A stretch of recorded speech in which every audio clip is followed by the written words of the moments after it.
Hi everyone. Welcome back to my channel. Welcome back to my channel. So this video is long requested. Like I've had people asking me, oh, what's the difference? What's the difference? What's the difference? Hi. So I decided that I just have to do a video, like sit down and speak about the difference between a direct drive sewing machine and what we call the normal sewing machine. So let us begin. Now, before I begin, if you have not subscribed, now is a good time to just look at that subscribe button downstairs and click it because you know that I'm gonna deliver. Great.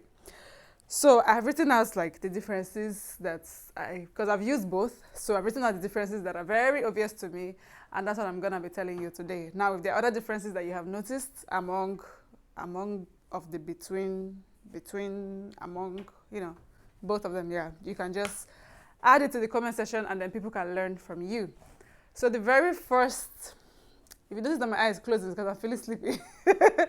The very first difference between the direct drive sewing machine and the normal one is, okay, first of all, their names.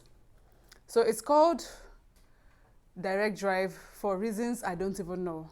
But then the name of the motor that it uses is servo motor. So it doesn't have the clutch that the normal clutch one has under. So both of them use two different motors. So one is like the servo motor and then the other one is the clutch motor. Yeah, that's why it's called direct drive, I think. And then they both have like physical differences that you can see and then functional differences like when you use it. So number one physical difference of course is the power button. The power button is just different. So for the clutch motor, there's a red and there's a green button that you click and then it comes on, and then you click the red one and then it goes off. While for the servo motor machine, it's just like a switch, off, on, off, on. That's it, like simple. So my second difference, yes, is that the panel I'm telling you about, the panel and then the clutch part of it. So if you can see at the back of a servo motor machine, it just has, under the servo motor machine, it just has like this small panel kind of thing, where everything happens. In fact, if this thing has an issue, then you can say goodbye to your machine. So yeah, so the servo motor has this small panel thing that powers the whole machine, like it does everything in the machine, while the clutch motor, which is like what we call the regular one, has the clutch under it, like it's this big thing that is under the machine, and of course that's what powers it. It's like the engine powerhouse of the machine. Yeah, so that's what powers it. Now, to move to my next point is really related: noise. So when you put on the clutch motor machine, it has this it has that sound that it makes. But then when you put on the servo motor, which is direct drive, no sound, like nothing.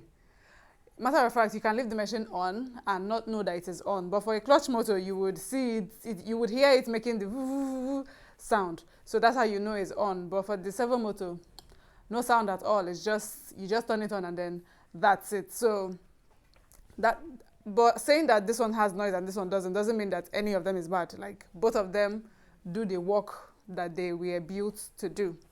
Now, to go to the next point is power. When I say power, I mean like energy consumption. The servo motor does not consume as much power as the clutch motor machine. It doesn't. So, back home in Nigeria, we do not have stable electricity. We don't have stable electricity, so most businesses, all of us, we have generators. Like everybody owns a generator or two, and we have to use generator to power the machine. And so if you're using a clutch motor machine, for instance, if you go to a factory where they use a lot of clutch motor, you would see that they are using like high generator, maybe 6 point something kVA, 20 kVA. Some people are even using Lister because maybe they have like so many of the machine. But for a servo motor machine, brothers and sisters, if you're using like a 2 point something kVA, you can have 20 direct drive sewing machine and absolutely nothing would happen to any of them. You don't need like a high power generator to carry everything because it really doesn't consume as much power. You can turn on all 20 direct drive sewing machine at once and your generator would not even flinch. Like it will not even have any effect. So yeah, that one, no problems at all when it comes to power. Like it doesn't have any issues with power. My next point is speed. So for the clutch motor, which is like the normal one, you can control your speed. Whatever speed you meet when you buy the machine, that is the speed, my dear brothers and sisters. That is the speed. You can control it. So it is not exactly ideal for beginners. So if you're just starting, it's not exactly ideal for you. Don't go for it. But for the servo motor machine, direct drive, you can control your speed. So you can sew as slow as, so some sewing machines have like from 100 to like 3,500. Some have 4,000.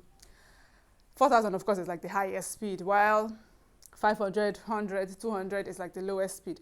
So you can sew at like 100, 500 and it will be really slow, and then you can just keep increasing it and getting used to the speed, because really you can't keep sewing at 200, 500. If not, you're going to sleep there. So yeah, it has the speed control, while the clutch motor does not have speed control. Whatever speed you meet there, that's what you're gonna use. My next and last point is that the clutch motor machine is really good for thick fabric. By thick fabric, I mean leather, denim, those things in that range. Like it's really, really good for that because it has like enough power to carry it. So you might think that what is happening with an industrial sewing machine is just a needle going into an outfit. No, like power is, moving while you're doing that. So if you sew thick fabrics like leather, denim, servo motor is not for you. Go for a clutch motor because it would be able to, it has that clutch under it. It's not for decoration, my dear. It will help to make sure that whatever it is that you need to sew through, it has enough power to pull through and sew that. But if you sew those thick fabrics, a servo motor might just break down and you would think, oh, I'm careless. No, you're not careless. It's just not working for the fabric. It just cannot help you make those really, really thick fabric. So these are the things that I have noticed since I have been using the direct drive sewing machine, and of course someone that is transitioning from the clutch motor sewing machine. So I make a lot of cotton wears, mostly cotton, light cotton, like what I have on, light cotton, and so I don't really need the clutch motor machine. Now if you ask me, because I'm an honest child of God, if you ask me which of the two is stronger, I would obviously say it's the clutch motor. The clutch motor is stronger. It is built for like more work and more work and more work. Like that's just what it is built for. It doesn't select what kind of fabric it wants to sew and what kind it doesn't want to sew. It doesn't say, oh, this fabric is too heavy for me, I can sew it. No, it is going to climb it. So yeah, if you ask me which one is stronger, I would say the clutch motor because of the reason I just gave, thickness of fabric. And then number two, all this high voltage, low voltage that our lights normally do, it cannot affect it because that's why the clutch is there. It's there to help you, like before the voltage gets to before it even gets to destroy that clutch. No, the clutch is really strong. It can hold. But if you're getting a servo motor machine, any good person that sells to you will tell you that you need to get like what's that thing called? Power surge. So that when the power is just, going too high, really, it's always when it goes too high and then it just blows up the panel of the direct drive. So you don't want that to happen to you. So when you're buying a servo motor, if you know that, okay, you don't make like really thick fabric, cool. But when you're buying a servo motor machine, please make sure that you get a power surge and then connect that to the wall and then connect your machine to it. So in case the power decides to surge, it would pass through that and then that would stop it before it gets to your machine panel and helps you to spoil everything. But for clutch motor, that machine is strong. Kakaraka. So brethren, these are the things that I have noticed in being an ardent user of sewing machines, both clutch and servo. So I just thought to share that with you because this is one question that I answer like almost every day. And my mouth is already paining me to answer it. So I decided to put this in a video.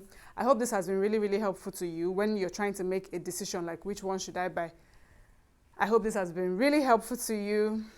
Thank you so much for watching till the very end. Thank you. Please subscribe. Send this to everybody that you know that is planning to call Alpha, call this person, call that person to buy a machine. Let them watch it first before making a decision. Thank you so very much. Bye. Subscribe. Bye. Subscribe. Bye.